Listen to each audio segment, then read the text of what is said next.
What's good, YouTube? It's your girl C Baby with another video, and in today's video is gonna be all about how to get an apartment. If you're interested, some tips or whatever. I don't want to be like a regular YouTuber, like this is what you're supposed to do. I'm just letting you know some facts, some things that I did to get an apartment. So if you're interested in watching the video, keep watching the video. And shout out to all my new subscribers that have subscribed to my channel. Now, you guys, I'm just gonna make it really sweet and simple. So the very first thing you need to do before you get an apartment is make sure it is affordable.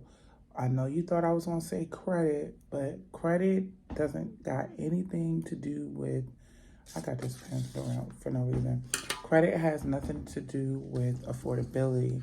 Me, I stayed at my mom's house for about 5 years because I wanted to make sure that I could afford my apartment. I feel like people forget, like, just because you can make a payment for something does not really mean that you can afford it fully. So let me tell you something. I got my apartment and I also have other expenses. So what I mean is, if you want to get your own place, you need to think about everything that you're going to pay for and how much you're going to pay every single month. So for me, the place that I stay, I am paying roughly around maybe $2,000 for everything.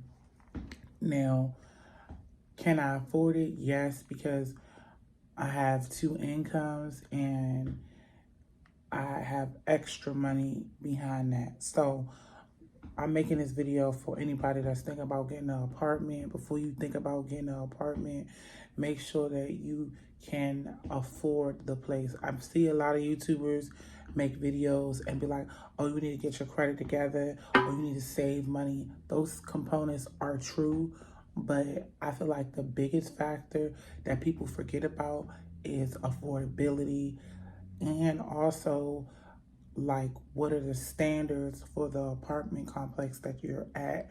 Some people go by market rent, some people go by accordance in income, and some people go to affordability. The place that I moved into goes by affordability. So, like, they can charge you for rent, but it's going to be affordable for you, if that makes sense. A lot of people like to use the term low income, but in my mind, things are very expensive. So if I'm gonna be in an area where it's affordability, I'm gonna pick affordability. Now, don't get it twisted. The apartment that I stay in is not Section 8 because I don't have that. But, some people have vouchers or whatever, and they get their apartment that way through kids, but I don't have any children. So the apartment complex I decided to rent out is affordable. Okay, so I just wanted to make that little rant about that because I feel like people make these videos and they don't use that word affordability, like, how much you can afford monthly. Because what's the point of paying for a lavish apartment when you got no savings in your account? You're gonna be hurt and upset, and you're just gonna be upset in general. So I just wanted to say that. The second thing you need when you're trying to get an apartment is you need to have good credit. Now, my credit was a little messed up. That's why I stayed with my mom so long. I remember before my last apartment, because when I had my last apartment, I remember starting YouTube, but I was very inconsistent and I didn't post. So my first apartment was like really inexpensive. I think at the time I was paying rent for about $600 or whatever.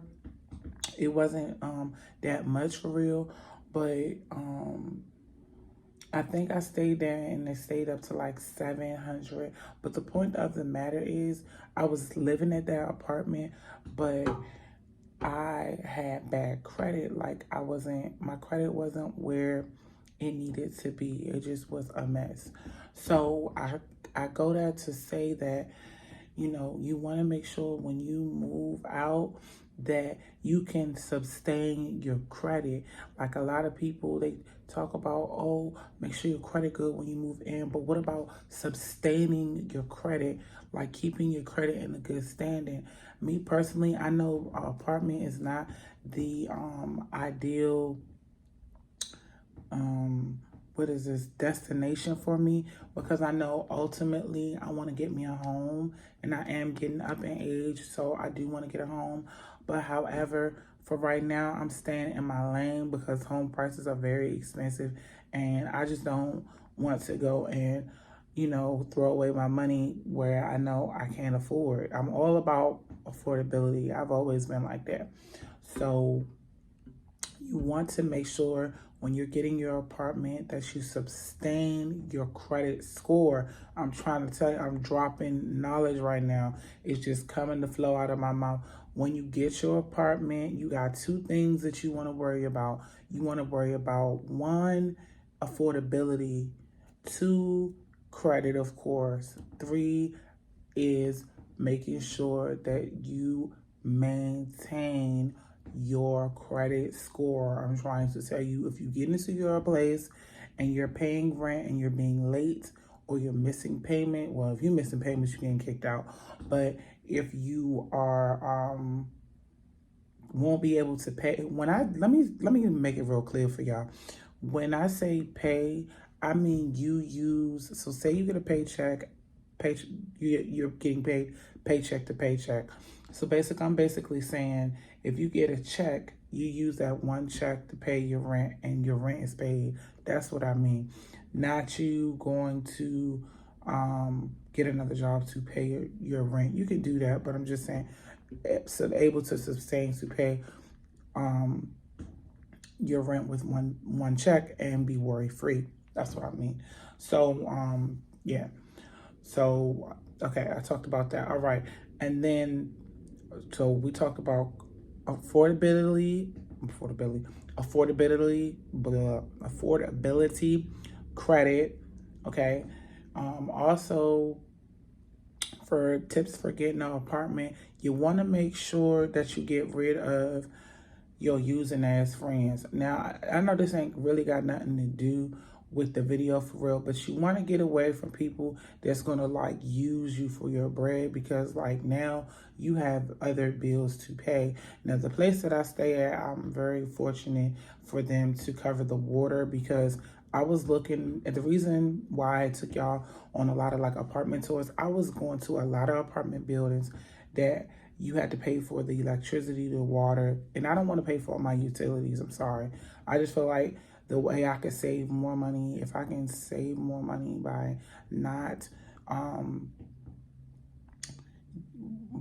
paying for one of the utilities, I really feel like that's important. So every place that I was applying to or looking at was talking about you have to pay for water. So I only pay for gas and electric at my current place that I'm at.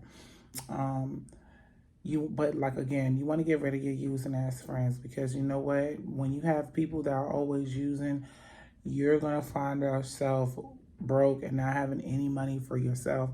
So try to stay away from your using as friends if you are trying to get an apartment. I know me, gradually, like I had a lot of friends last year, and now I barely have any friends this year. And that's fine, because I just need the real ones. I don't need the fake ones. But I want to say that because I was able to save a lot of money now that I don't have no friends. So, I mean, not no friends, but now that I have less friends.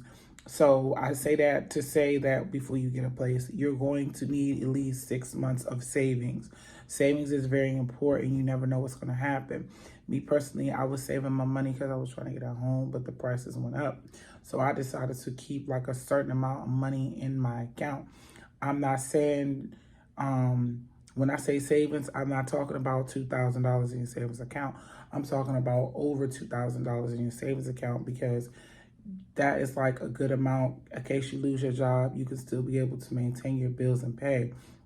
So, I feel like that's really important, especially for young people or people in general. If you are older and you're trying to get a place, having savings is very important nowadays.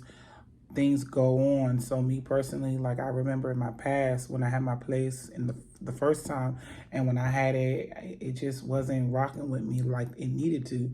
I was irritated as crap, and also I was just irritated about it in general. When I first had my place, I learned a lot.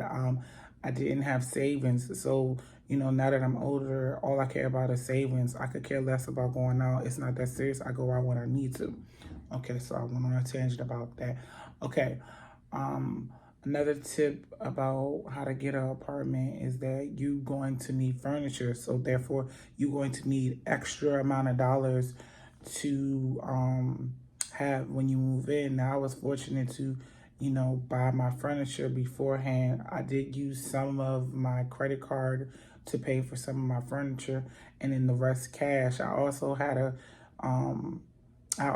saved the additional $1,500 before I moved in without touching my savings. So it's very important, like I said, if you're trying to get an apartment, to make sure that you save your money. So because you're going to need other things. Now I'm fortunate to have furniture in my apartment and I don't have to worry or sweat or cry. I'm going to show y'all the furnished apartment. It's really not much. I don't have much, but I will show y'all the apartment on a later date, like all of it. So yeah, that is important.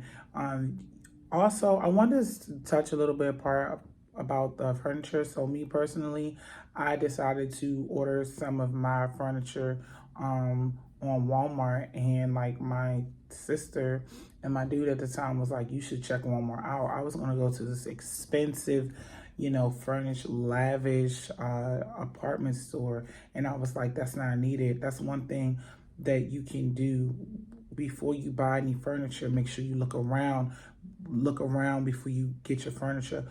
Don't go to the first place thinking that they have your best interest at heart, because they don't give a damn. All they want to do is charge you for the highest amount for the place. So I had this one furniture place where I went to, and the table was $600, and I was telling my dude about it, and he was like, go to Walmart. And the same table that I'm filming on, I got for $300 less. So shout out to Walmart. Make sure if you want to get some affordable furniture for your apartment, make sure that you check out websites like Walmart, Amazon, Wayfair. Wayfair is getting a little expensive, so I'm really not going to recommend them. But Walmart for sure, like the chair I'm sitting in is Walmart. Also, when getting an apartment, you need to figure out your costs on how much it is going to cost for you to move. Now, me, I had did my homework 4 months ahead of time before I was going to make a final decision if I was going to get a place or not. So my initial cost for me to move into my apartment for where I'm at now with everything, you don't have to do this. I did this personally because I just didn't want to deal with it. So my original cost to move from my mom's house to my apartment ended up costing me $900. Now, most people will be like, girl, why didn't you just move your stuff yourself in a U-Haul truck? Well, let me tell you something.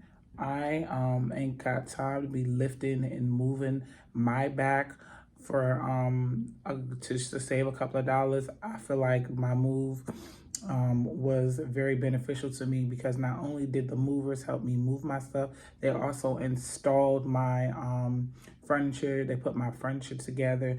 And I know me, I'm not a builder. I'm not good at stuff like that. So if you're not a builder or whatever, and you can't put things together, and I gotta sit up my back, and you can't put things together, the best thing for you to do, and that you can do, is hire some movers.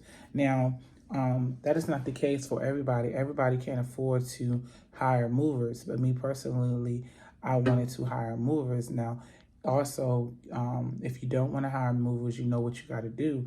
You got to get your U-Haul truck, or you can get family members to help. Me personally, I knew I had a lot of items that I needed to be put together, and a lot of heavy things like my bed. I can't put it together. It's a huge bed. I needed, you know, someone to do that for me. I just had a lot of heavy things. But me personally, like, I feel like hiring a moving company, for me, I feel like it's beneficial. It might not be beneficial to you, but it's beneficial because you have a lot of things to move at a certain period of time.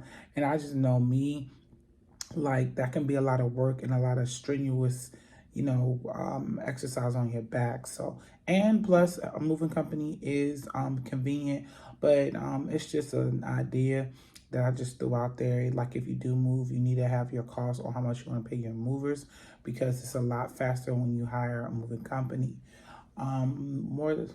Another tip about getting an apartment is, if you're a young person out there and you want to get an apartment, the first thing that you're going to have to do is learn how to, you know, set your money aside, and also be able to do things for yourself, like cook, clean, everything that you was doing at your parents' house, you're gonna have to do on your own. Me, I'm grown as hell. I've been cooking and cleaning for a long time, but I'm just saying, if you're a young person out there and you're moving out on your own, pretty much everything is on you. It's your responsibility to get everything done. Another tip about getting an apartment: if you get your tax return, and this is what I did, I got my tax return twice in a row, put it in your savings account. There's no reason for anybody to buy anything when they get their tax return. The best thing about saving your tax return is that you can use that money for collateral, for down payment for your savings. Like your tax return can be your down payment for your savings, okay? I'm preaching that because it's very important to just save your tax return. I know a lot of, especially people of color, they like to go and spend their whole tax return. It's not good to spend your whole tax return when you know that you waited all year to get that money. Why would you wait the whole year and then spend it? I know in the past, when I was younger and I had a tax return, I used to be pressed to go spend my whole tax return and just give it away. No, I want to make this video, whoever watches it, let's start changing the norm. When you get your tax return, no matter how much it is, $50, $100, or whatever the case is, start trying to save at least most of it. I know for me, I did spend some of it. Okay, so if you want to spend some of it, spend a little bit, but put the rest in your bank account. It's important to have money in your account, especially in these times that we are living in. No one knows what tomorrow is going to be. So start preparing yourself for the next day, the next day, the next month, or the next month. That's just how I think about things before I move. I do miss, living at home or whatever. But, I just made a choice that I wanted to be independent again and be on my own. And, I'm feeling a little burned and hurt. I miss my family members a little bit. I miss my sisters. But the point that I don't want to get off on a tangent. The point that I'm making is, when you have your savings account and you only have $50, that's not a lot of wiggle room. People love to go out and spend their money on the stupid shit, and then when it's a whole bunch of things go on, it's hard to sustain. So if you didn't get the message from any other video or YouTuber you've seen out there, just go and make sure when you get your tax return this year that you put it in your savings account, whether if you're getting an apartment, a car, whatever you're getting. Okay, so I talked about that. I'm saying it like that because I was supposed to write on a piece of paper, but the paper is blank, so I got to just keep everything that I said I was going to say in this video. Okay. Also, when you're getting an apartment, I feel like this is really, really important, and it just needs to be said. When you're searching for an apartment and you want to get one, make sure you check out the neighborhood. Make sure you check out the security systems, how things are. Is the door open? Is there a lot of peace and quiet? I know the property I live on, they have a 24-hour security patrol. Like, there's always somebody on the parking lot. You cannot just come up on the property and sit and think you're gonna be good. Everybody has like a sticker in their window, and they have one visitor's pass for that person. So I remember my last apartment where I was living, I didn't have any security, and I think I did a video on this guy following me when I was at my last apartment, but I never filmed my last apartment, so y'all don't know about it. But when you get in an apartment, make sure you check out the security and what things are done, because I feel like no one talks about that. I've looked at a couple of apartment videos, how to get a first apartment, and people don't talk about the security. Make sure where the place that you're moving to, if you're okay with how it is, then that's fine. Also, when you get in an apartment, there are some things that you're going to have to, not always have. I know in my apartment, I wanted to have a washer and dryer, but it was way too expensive for me to do. So I didn't, I was just like, nah, I'm not doing that. So when you are in your apartment or you're trying to think about getting one, washer and dryer are very expensive to maintain inside of an apartment. A lot of people want washer and dryer, but you better have washer and dryer money. Me personally, it doesn't really matter if I have washer and dryer or not. I know I'll be able to get my clothes clean whether I go down the street. Now, the facility that I live at, they have washer and dryer on the property, but you know, if that is one of your biggest things, then you might have to pay more in cost for your apartment. I feel like a lot of people, they glamorize the washer and dryer in their apartment, which is all nice and dandy, but me, I prefer my rent a certain amount. Again, I'm all for affordability. Wouldn't you like to pay your rent and have other things available for you to access to? Getting your hair done, getting your nails done, if that's what you do, going to the mall to shop, eating out, you know, would you like to use some of that money for that other than paying for a huge ass luxury apartment and no savings? So, and that's that. What else did I want to talk about for this apartment thing? I keep calling it a thing. I talked about security. Oh, also make sure when you choosing your apartment that they have let you know like how how much time you can move out for your apartment. Now, for my place, when I wanted to move out my apartment, she said it would be a 60-day notice before I move out. So that is important because people move into apartments and they don't know when they need to vacate that they can't leave until 60 days. So mine is 60 days, which I feel like is really annoying. So that's like 2 months ahead of time that I would have to give notice before I vacate the apartment. So that's, you know, what the standard is on where I live. So I hope you guys enjoyed this video. Please like, comment, and subscribe. Your girl is in love with you. I love y'all so much for supporting me. I have more content to put out this week. This is a light week for me because it's my birthday weekend, so I'm super excited. But I will have more videos out this week. I just know last week was a lot and I moved in, I settled in. But I hope you guys enjoyed my video. And I hope you guys make sure you hit this like button if you liked the video. Bye, guys. Oops.